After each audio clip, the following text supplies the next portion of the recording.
किल्ले शिवनेरीवर आज 395वा शिवजयंती उत्सव साजरा होतोय। मुख्यमंत्री आणि दोन्ही उपमुख्यमंत्री यांच्या उपस्थितीत शासकीय इतमामात छत्रपती शिवाजी महाराज यांना मानवंदना देण्यात येणार आहे।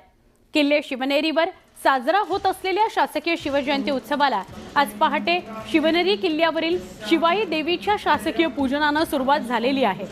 पुणे जिल्ह्याचे जिल्हाधिकारी जितेंद्र डूडी यांच्या हस्ते आणि पुणे जिल्हा परिषदेचे मुख्याधिकारी गजानन पाटील यांच्या प्रमुख उपस्थितीत शिवाई देवीची शासकीय पूजा संपन्न झाली।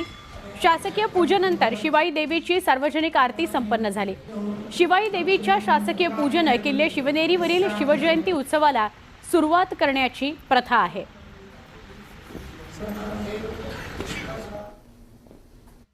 किल्ले शिवनेरीवर असणाऱ्या शिवाई मातेच्या शासकीय पूजेने किल्ले शिवनेरीवरील शिवजयंती महोत्सवाला सुरुवात झाली आहे। आपण पाहू शकता या ठिकाणी शिवनेरी किल्ल्यावर असणाऱ्या शिवनेरी देवीच्या मंदिरामध्ये शिवाई देवीची शासकीय पूजा सुरू आहे।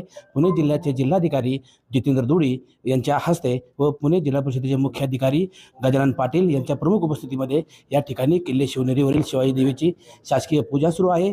किल्ले शिवनेरीवरील शासकीय पूजेनंतर किल्ल्यावरील शासकीय शिवजयंती महोत्सवाला सुरुवात होत असते। या ठिकाणी शिवाई देवीची शासकीय पूजा संपन्न होत असून या पूजेनंतर किल्ल्यावरील मुख्य महोत्सवाला सुरुवात होणार आहे। सचिन तोडकर, न्यूज 18 लोकमत, किल्ले शिवनेरी।